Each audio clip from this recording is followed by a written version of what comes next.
एक लड़का था। माँ ने उसका विवाह कर दिया, पर वह कुछ कमाता नहीं था। माँ जब भी उसे रोटी परोसती थी तब वह कहती कि बेटा ठंडी रोटी खा लो।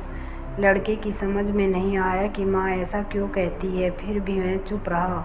एक दिन माँ किसी काम से बाहर गई तो जाते समय अपनी बहू उस लड़के की पत्नी को कह गई कि जब लड़का आए तो उसको रोटी परोस देना और रोटी परोसकर कह देना कि ठंडी रोटी खा लो।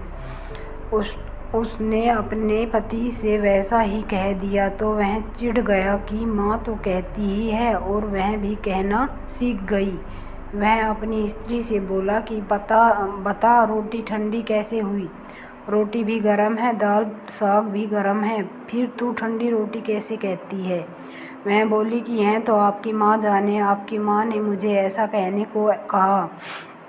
कहने के लिए कहा था, इसलिए मैंने कह दिया। वह बोला कि मैं रोटी नहीं खाऊंगा, माँ तो कहती ही थी, तू भी सीख गई।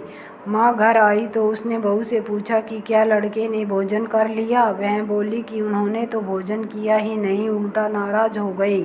माँ ने लड़के से पूछा तो वह बोला कि माँ तू तो रोजाना कहती है कि ठंडी रोटी खा ले और मैं सह लेता था, पर अब यह भी कहना सीख गई। रोटी तो गर्म होती है, तू बता कि रोटी ठंडी कैसे है? माँ ने अपने बेटे से पूछा कि ठंडी रोटी किसको कहते हैं? तो बेटा बोला, माँ सुबह की बनाई हुई रोटी शाम को ठंडी होती है, बासी रोटी ठंडी हो, ताजी रोटी गर्म होती है।